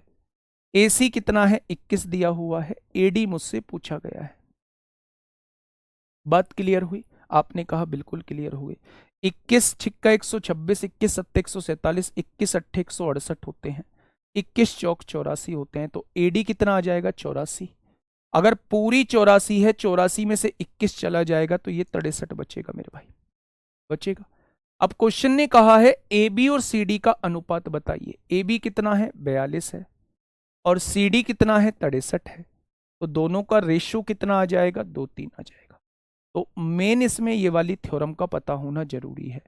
जब भी किसी सर्किल पर एक टेंजेंट होगी और एक मेरे प्यारे दोस्त सीकेंट होगी, तो वहां जो रिलेशन का यूज होगा वो होगा टेंजेंट का square is equal to AC into AD. ठीक है जी, चीजें क्लियर हुई? आपने कहा जी चीजें क्लियर हो गई। आइएगा इस क्वेश्चन पे। CHSL प्री 2024 में आपसे पूछा गया है। CHSL प्री 2024 में मेरे प्यारे दोस्त आपसे पूछा गया है। फटाफट मुझे बताइएगा क्या होगा इस क्वेश्चन का बिल्कुल सही जवाब।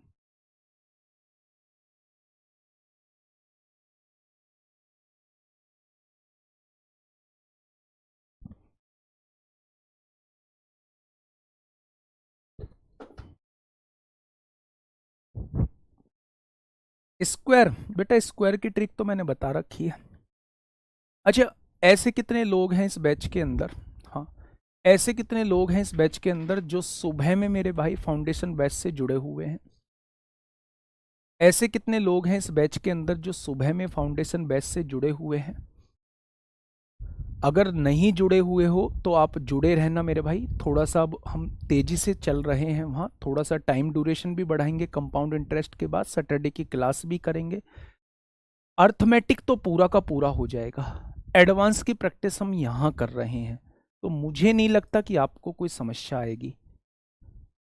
ऐसा नहीं है अर्थमेटिक यहाँ नहीं कराऊंगा, अर्थमेटिक वहाँ बहुत डिटेल में पढ़ाया है, यहाँ उसकी प्रैक्टिस होगी। यकीन मानना रिजल्ट शानदार होगा, रिजल्ट बहुत शानदार होगा। ठीक है, चलिए इस क्वेश्चन को समझने की कोशिश करिए। PQ एक वृत्त की जीवा है, PQ एक वृत्त की जीवा है, मैंने ये वृत्त ले दिया। इस वृत्त पर बिंदु X पर स्पर्श रेखा XR बिंदु R पर PQ को विस्तार को प्रतिच्छेदित करती है। अच्छा, X पर एक स्पर्श रेखा खींची जाती है, ये X है, इस पर एक स्पर्श रेखा खींची जाती है XR, यानी R पॉइंट से खींची जा रही है। बिंदु R पर PQ के विस्तार को, एक PQ जो जीवा थी, PQ जो जीवा थी, इसका विस्तार किया गया, यानी इसको बढ़ाया गया और R पर मिला दिया गया। XR जो है वो 12 दी हुई है, ये XR जो है ये 12 दी गई है। PQ जो है वो X दी गई है, PQ जो है वो X दी गई है।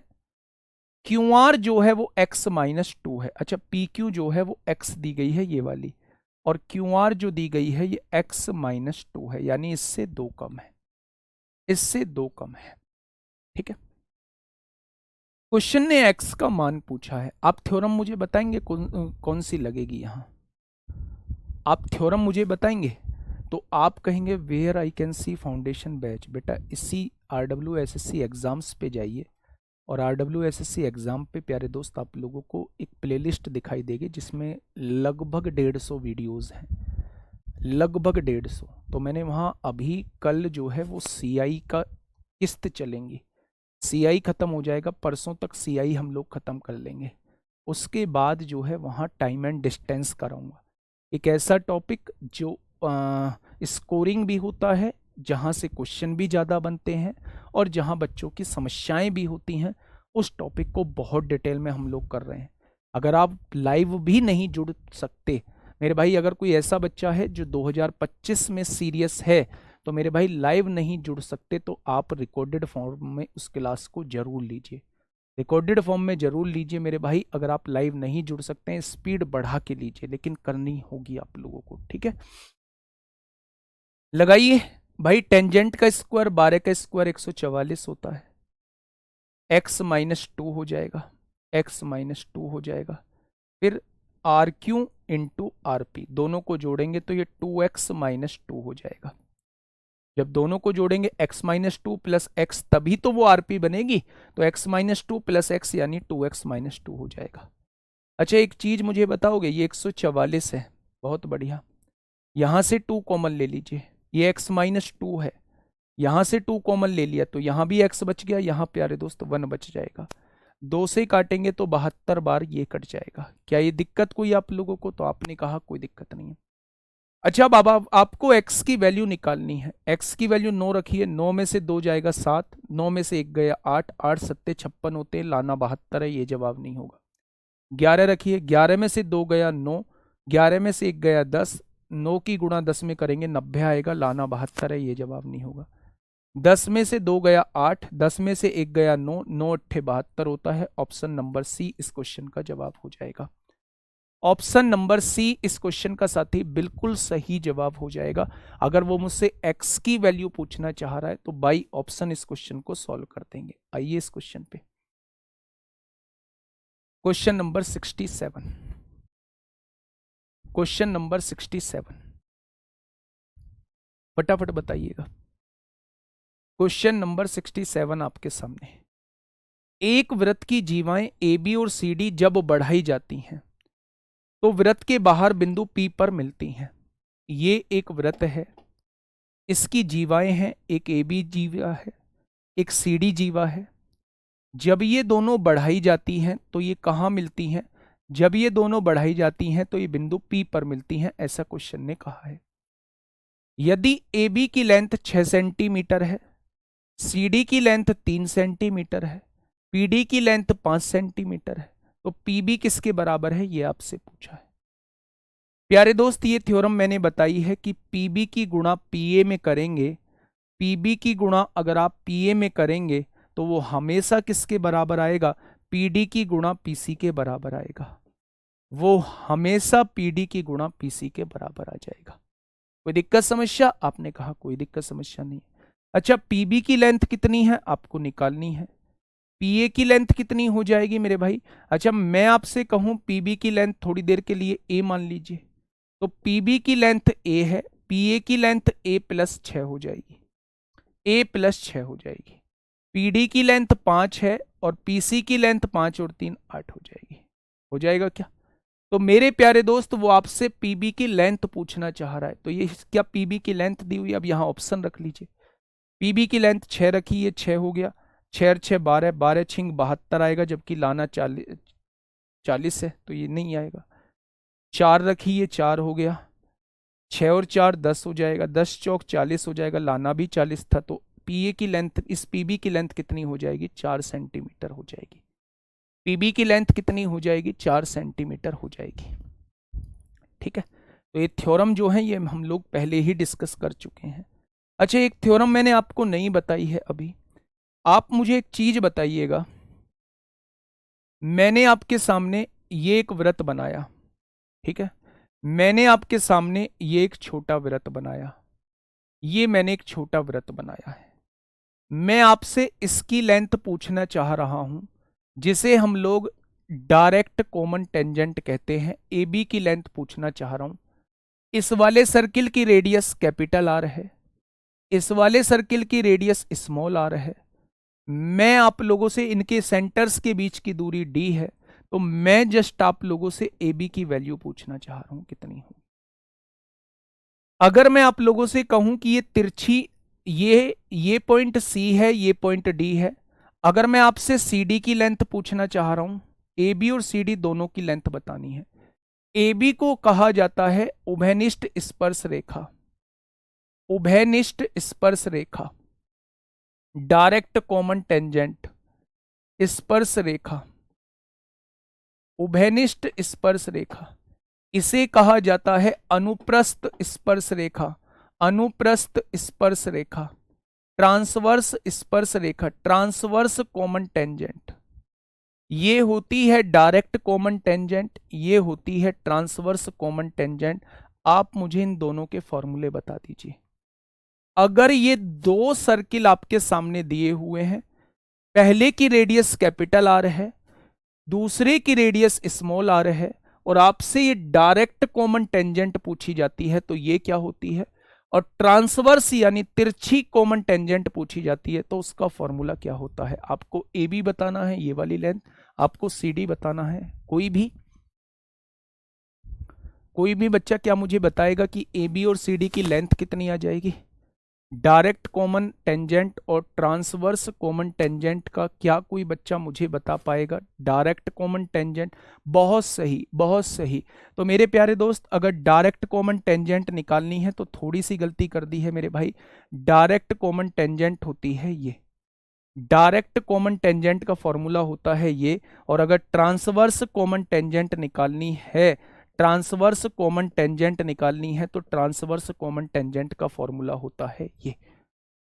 आपने प्यूस जो है, आपने मेरे भाई R square minus R square लिख दिया है, वो गलत है, के प्यूस।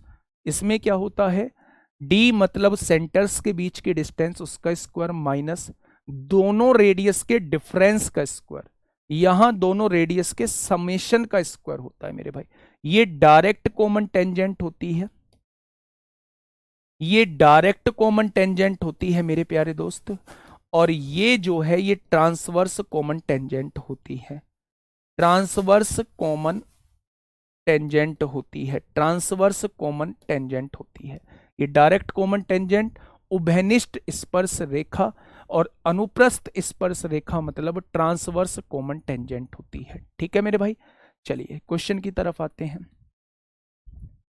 क्वेश्चन को समझने की कोशिश करते हैं। क्वेश्चन नंबर 68 आप लोगों के सामने है, आराम से पढ़िए। 20 सेंटीमीटर और 32 सेंटीमीटर त्रिज्याओं वाले स्मॉल आर 20 दिया है, कैपिटल आर 32 दिया है। केंद्र एक दूसरे से 60 सेंटीमीटर की दूरी पर है, डी की वैल्यू 60 दी है। इन वृत्तों की सीधी उभयनिष्ठ स्पर्श रेखा यानी डायरेक्ट कॉमन टेंजेंट और अनुप्रस्थ उभयनिष्ठ स्पर्श रेखा यानी ट्रांसवर्स कॉमन टेंजेंट का रेशो क्या होगा, वो रेशो पूछ रहा है। तो निकालिए मेरे भाई। जब डायरेक्ट कॉमन टेंजेंट की बात आती है तो फॉर्मूला मेरे प्यारे दोस्त ये लगता है, और जब ट्रांसवर्स कॉमन टेंजेंट की बात आती है तो मेरे भाई फॉर्मूला जो है वो ये लगता है। फटाफट आप मुझे बता दीजिए कितना आएगा सॉल्व करके, फटाफट मुझे बता दीजिए कितना आएगा। बेटा ये फॉर्मूला तब लगता है आकांक्षा दीक्षित जब डिस्टेंस जीरो होती है, और जब डिस्टेंस जीरो होगी तब हम इस फॉर्मूले का यूज लगा कर रहे होंगे। डिस्टेंस जीरो होगी तब हम इस फॉर्मूले का यूज कर रहे होंगे। ठीक है, देखिए मेरे प्यारे दोस्त, अगर मैं यहां से देखूं तो डिस्टेंस कितनी है, 60 का स्क्वायर हो जाएगा, माइनस 32 में से 20 जाएंगे, कितना बचेगा, 12 का स्क्वायर हो जाएगा। ऊपर तो ये आ जाएगा, नीचे देखें 60 का स्क्वायर हो जाएगा, और 32 और 20 52 का स्क्वायर हो जाएगा। 32 और 20 52 का स्क्वायर हो जाएगा। आर प्लस आर है ना, तो 32 प्लस 20 52 का स्क्वायर हो जाएगा। अगर मैं आप लोगों से ये कहूं ए स्क्वायर माइनस बी स्क्वायर का फॉर्मूला क्या होता है, A square minus B square का फॉर्मूला क्या होता है मेरे प्यारे दोस्त, तो आप कहेंगे ए माइनस बी 60 में से 12 जाएगा, 48 बचेगा, और ए प्लस बी 60 प्लस 12 72 हो जाएंगे। अगर मैं यहां देखूं ए माइनस बी 60 में से 52 जाएगा तो 8 बचेगा, और 60 और 52 कितने होते हैं, 112 होते हैं, हो जाएगा। बस यहां से आप लोग रेशो निकाल लीजिए। 8 छिंग कितने होंगे, 48 होंगे, 6 एकम 6 होंगे, 6 एकम 6 5 11, 6 से तो नहीं कट रहा है, 6 से तो नहीं कट रहा है मेरे भाई, 8 से काटेंगे 6 बार कट जाएगा, 6 नहीं कटेगा, 2 एक 3, 2 से काटेंगे 2 पंजे 10, 2 छिक्का 12, 2 तिया 6 हो जाएगा। ठीक है, 8 नाम 72 होगा, 8 सत्ते 56 होगा, तो 9 का वर्गमूल 3 होता है, ऊपर 3√3 बच जाएगा, नीचे √7 बच जाएगा। ये इस क्वेश्चन का जवाब आ जाएगा। 3√3/√7, option number A is the correct answer. Option number A इस क्वेश्चन का बिल्कुल सही जवाब हो जाएगा। तो आपसे डायरेक्ट कॉमन टेंजेंट और ट्रांसवर्स कॉमन टेंजेंट का रेशो पूछा गया था, आपने दोनों का फॉर्मूला लगा दिया, फिर आपने a² - b² का कॉन्सेप्ट लगा दिया, आपका जवाब आ चुका है 3√3/7 हो जाएगा। ठीक है, बढ़िया क्वेश्चन है, 2024 CHSL में आपसे पूछा गया है। बढ़िया क्वेश्चन है, 2024 CHSL में आपसे पूछा गया है। फटाफट बताइए क्वेश्चन नंबर 69 69। क्वेश्चन नंबर 69 69 मुझे बताइएगा फटाफट, क्या होगा इस क्वेश्चन का बिल्कुल सही जवाब। क्वेश्चन नंबर 69 क्या कहना चाह रहा है मेरे प्यारे दोस्त, देखिएगा। एक वृत्त में दो जीवाएं AB और CD एक दूसरे को आंतरिक रूप से बिंदु P पर प्रतिच्छेद करती हैं, अंदर प्रतिच्छेद कर रही हैं। ये AB है, ये CD है। ये जीवा AB दी हुई है, ये जीवा CD दी गई है, और आंतरिक रूप से कहां प्रतिच्छेद कर रही हैं? P पॉइंट पे प्रतिच्छेद कर रही हैं। रेशो में स्क्वायर रूट कट नहीं जाएगा बेटा, नहीं कटता है। रेशो में ऐसे स्क्वायर रूट नहीं कटता है कि इस स्क्वायर रूट से इस स्क्वायर रूट को काट दो, कभी भी मत काटना, ठीक है। आइए मेरे प्यारे साथी, उसने कहा है दो जीवाएं एक दूसरे को आंतरिक रूप से प्रतिच्छेद करती हैं, यानी आंतरिक मतलब अंदर की साइड प्रतिच्छेद करती हैं। यदि AP की लेंथ 3.5 दी गई है, PC की लेंथ जो है वो 5 सेंटीमीटर है, DP की लेंथ 7 सेंटीमीटर है, और PB की लेंथ आपसे पूछी है, तो मैंने थ्योरम बताई होगी, AP गुणा PB, जब भी दो कोड अंदर कट करती हैं तो AP गुणा PB जो होगा वो CP गुणा PD के बराबर हो जाएगा। AP गुणा PB जो होगा वो CP गुणा PD के बराबर हो जाएगा। क्या कोई समस्या आप लोगों को? आपने कहा कोई समस्या नहीं है। AP की लेंथ कितनी दी हुई है? आपने कहा 3.5 दी गई है। PB की लेंथ कितनी दी हुई है? आपने कहा नहीं पता है। CP की लेंथ कितनी दी गई है? 5 दी गई है, और PD की लेंथ कितनी दी गई है? 7 दी गई है। अगर ये 3.5 इधर मल्टीप्लाई में है तो इधर आके डिवाइड में हो जाएगा, पॉइंट हटाएंगे 0, 35 दूनी 70, 5 दूनी 10 हो जाएगा। तो PB की लेंथ कितनी आ जाएगी? PB की लेंथ जो है वो 70 आ जाएगी, 70 नहीं 10 आ जाएगी, ठीक है। बहुत पूछे जाते हैं, फेवरेट क्वेश्चन है एग्जामिनर का, फेवरेट क्वेश्चन है एग्जामिनर का मेरे प्यारे दोस्त। बताइए क्वेश्चन नंबर नेक्स्ट 70 आपके सामने है, फटाफट मुझे बताएंगे। क्वेश्चन नंबर नेक्स्ट 70 आप लोगों के सामने है, फटाफट से मुझे बता दीजिए मेरे प्यारे दोस्त।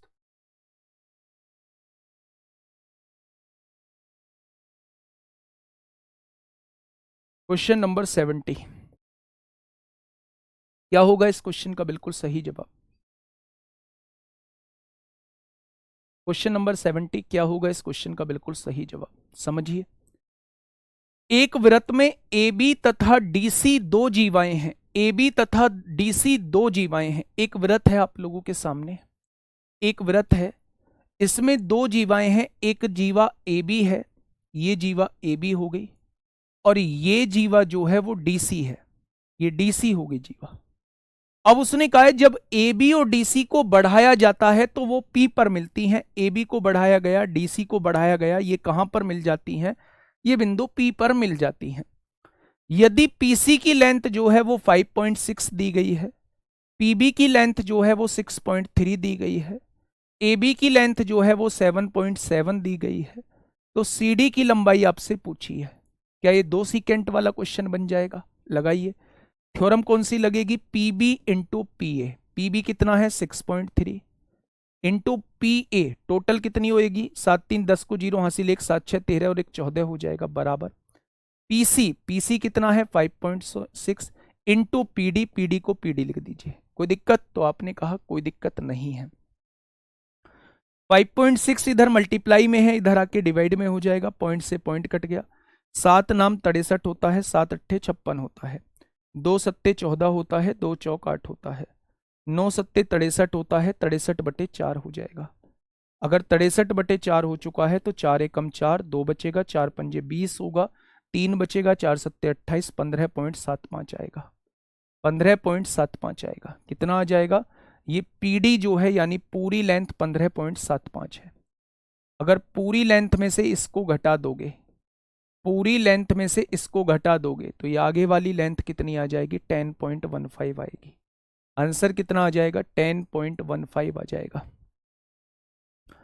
10.15 आ जाएगा। थ्योरम कौन सी लगानी है? इसकी गुणा पूरे में, इसकी गुणा पूरे में बराबर होंगी। ठीक है मेरे प्यारे दोस्त, चलिए नेक्स्ट क्वेश्चन आपके सामने, बहुत इंपॉर्टेंट क्वेश्चन। अच्छा एक चीज और समझिए, यहीं पे एक चीज और मैं आप लोगों को बताना चाहूंगा। ये आपका एक व्रत है, आपने कहा जी ठीक है। ये मेरे प्यारे दोस्त एक और व्रत है, दोनों सेम साइज के या डिफरेंट साइड के भी हैं, कोई फर्क नहीं पड़ता। इसमें एक कॉमन कोड डाली जाती है, यानी उभयनिष्ठ जीवा डाली जाती है, कॉमन कोड जो दोनों में कॉमन होती है मेरे प्यारे दोस्त। ठीक है, इसका सेंटर यहां है, इसका सेंटर यहां है, तो अगर मैं यहां से परपेंडिकुलर डालूंगा तो ये आधे आधे में बढ़ जाएगा।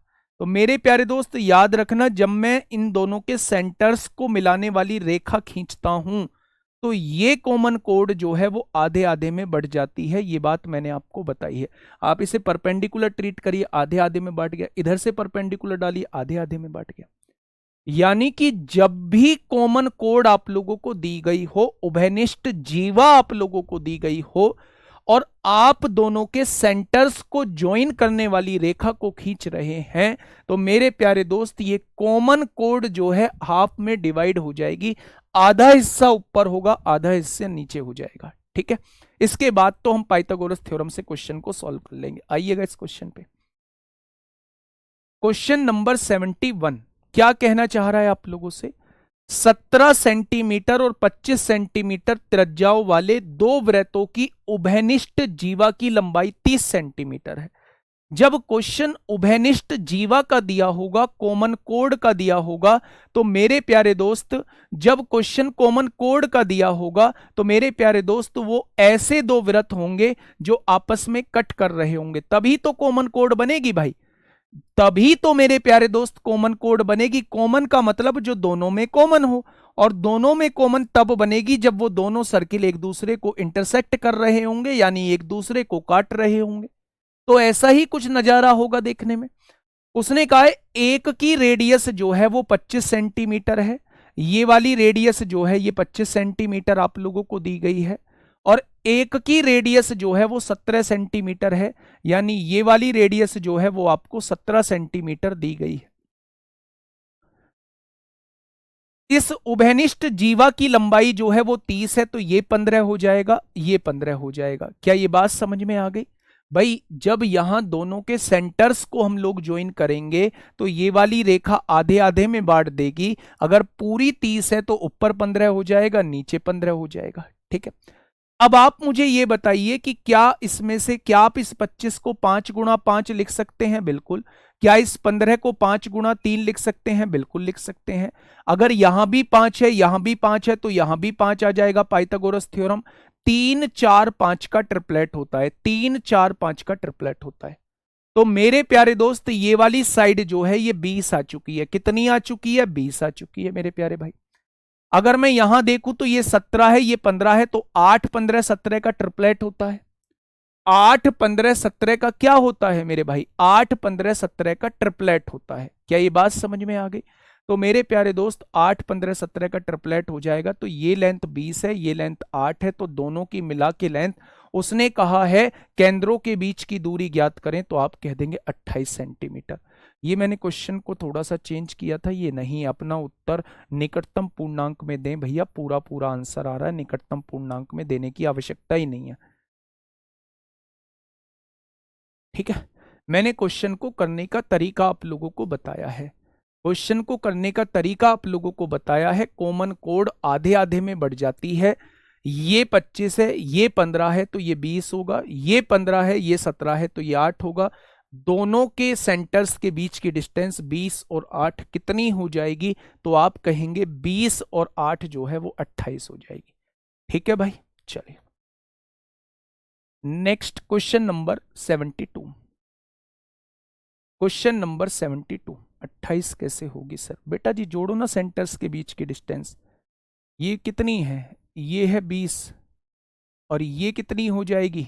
ये 8 है। तो 20 और 8 28 नहीं हो जाएगी दोनों के सेंटर्स के बीच की डिस्टेंस? क्या ये बात समझ में आ गई? तो आपने कहा जी ये बात समझ में आ गई। चलिए इस क्वेश्चन पे आइए थोड़ा सा।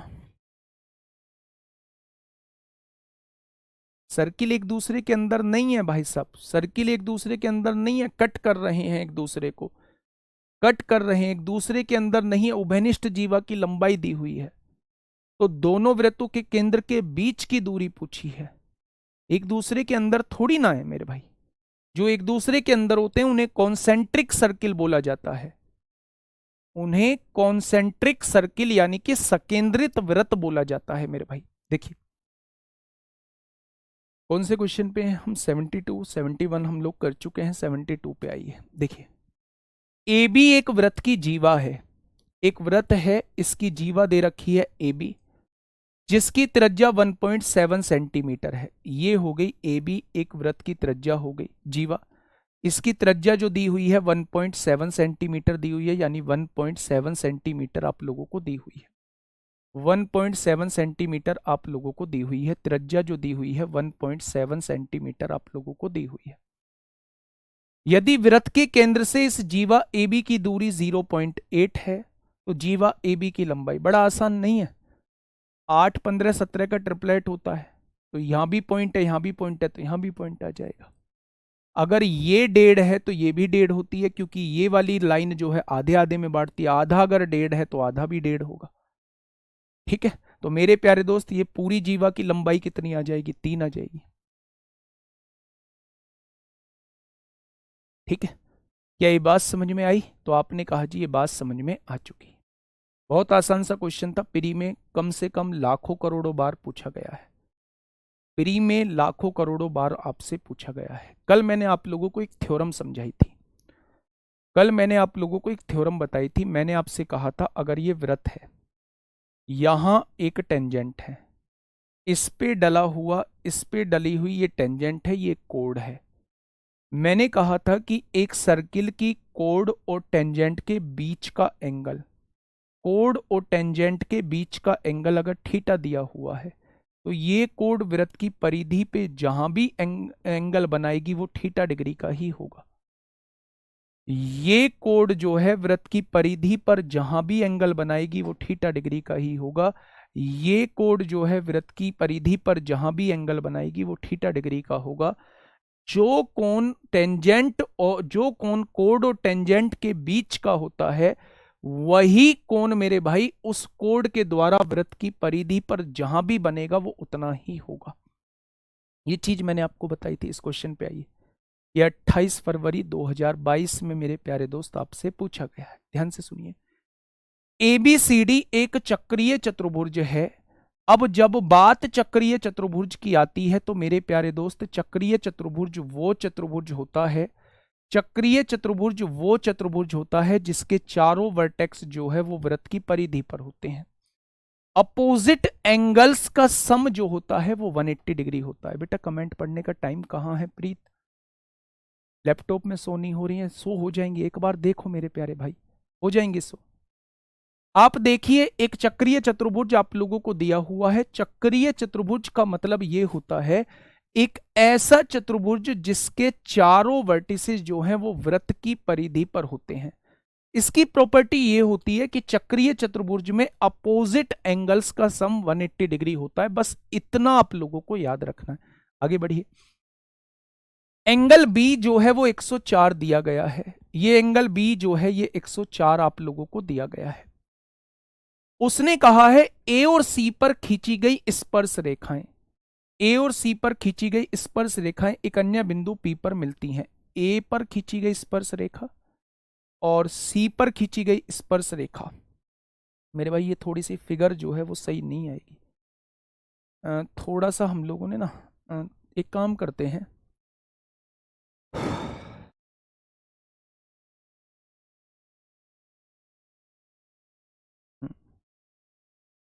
चलिए यहां एक ना सर्किल ड्रॉ करते हैं।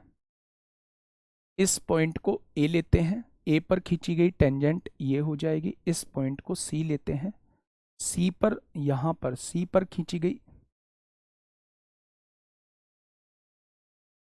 इस पॉइंट को सी ले लेते हैं, इस पॉइंट को सी ले लेते हैं, इस पॉइंट को ए, इस पॉइंट को मेरे भाई बी और इस पॉइंट को डी ले लेते हैं। एक ऐसा हम लोगों को एक चतुर्भुज दिया हुआ है, ये रहा वो चतुर्भुज। क्वेश्चन ने मुझसे कहा है ए बी सी डी एक ओ केंद्र वाले एक वृत्त में इसके बिंदुओं पर स्पर्श रेखा। अरे ये तो क्वेश्चन दूसरा हो गया मेरे भाई।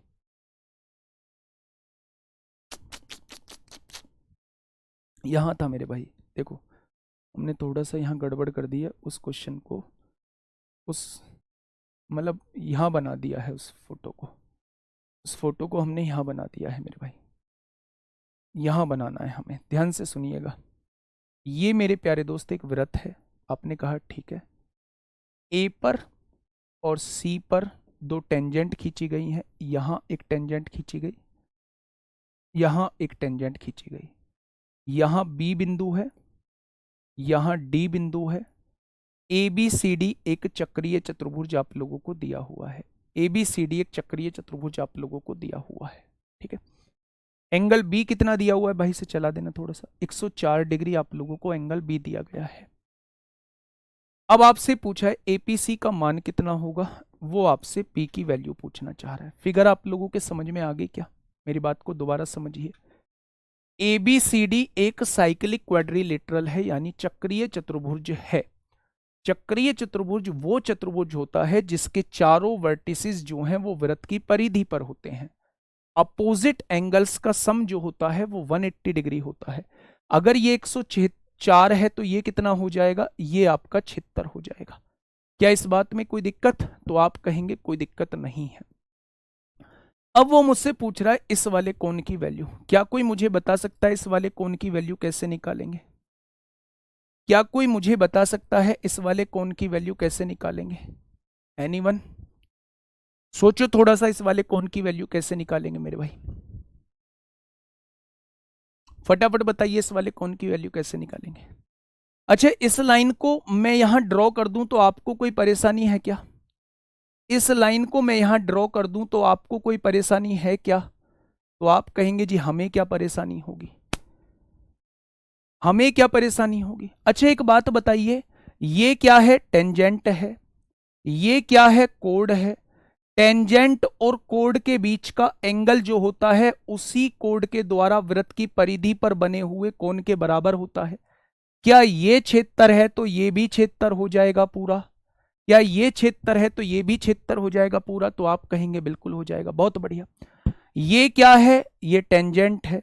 ये क्या है? ये कोड है।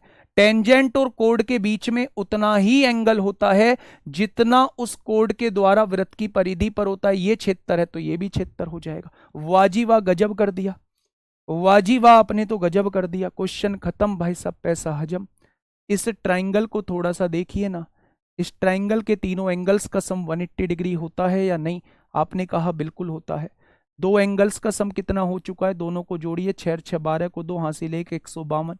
बचा हुआ कितना हो जाएगा? 10 में से 2 गया 8, 7 में से 5 गया 2। ये वाला एंगल कितना आ जाएगा? 28 डिग्री। जितने बच्चों का 28 डिग्री आया है बिल्कुल ठीक है। जितने बच्चों का 28 डिग्री आया है बिल्कुल ठीक है। क्या ये बात समझ में आ गई आप लोगों को? फटाफट से बताइए, क्या ये बात समझ में आ चुकी है आप लोगों को? बोलो, क्या ये बात समझ में आप लोगों को आ चुकी है क्या? मेरे प्यारे दोस्त, ये पूरा एंगल दिया है। कैंची थ्योरम तब लगती जब ये अंदर वाले एंगल दिए होते। कैंची थ्योरम क्या होती है? कैंची थ्योरम लगाने की कोशिश कर रहे हैं। कैंची थ्योरम तभी तो लगती जब ये वाले कोण दिए होते, ये तीनों कोणों का योग इसके बराबर होता। उसने मेरे प्यारे दोस्त ध्यान से सुनना, उसने ये नहीं दिया, उसने ये पूरा एंगल दिया है। यहां भी ये पूरा एंगल दिया है।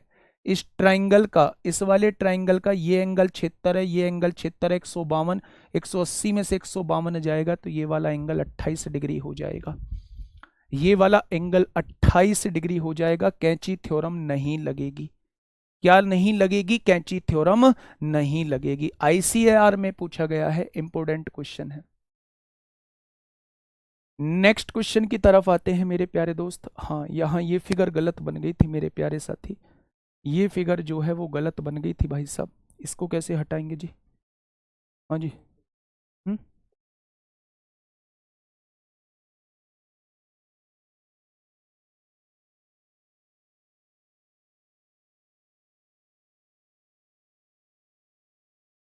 चलो कोई बात ना, कोई बात ना, कोई बात ना, कोई बात नहीं, कोई बात नहीं, सर्किल तो यूज हो गई। ठीक है, अब देखिए मेरे भाई, इस क्वेश्चन को समझिए। अब मेरी एक बात को समझिए, half of B minus 90, half of B minus 90, half of B minus 90, इसका आधा करा, ठीक है, 52 हो गया। और उसमें से इसका आधा करा, 90 में से 52 को घटा दिया, हाँ ठीक है, 28 आ जाएगा। 90 प्लस हाफ ऑफ एंगल वाले से नहीं होगा, क्यों होगा? एंगल बाइसेक्टर कहीं जिक्र किया हुआ है? जब एंगल बाइसेक्टर कहीं जिक्र नहीं किया गया है तो हम क्यों लगाएंगे भाई साहब? ये कोई थ्योरम ज्यादा बड़ी थोड़ी थोड़ी ना थी। जब आप इसको सीख जाएंगे तो ये 104 है, ये 76 एकदम से आ जाएगी, ये 76 है, ये भी 76, ये भी 76, 76 76 152, 180 में से 152 जाएगा तो 28 बच जाएगा बस। समझिए ना, ये बिल्कुल ठीक है। जब आप इसको सॉल्व करेंगे, आप इसे ऐसे भी कर सकते हैं, आप इसे ऐसे भी कर सकते हैं, इसका आधा कर दीजिए, इसका आधा कर दीजिए मेरे प्यारे दोस्त। अगर इसका आधा कर देंगे 52 हो जाएगा, 52 हो जाएगा, 90 में से 52 को घटा दीजिए, ये वाला कौन आ जाएगा?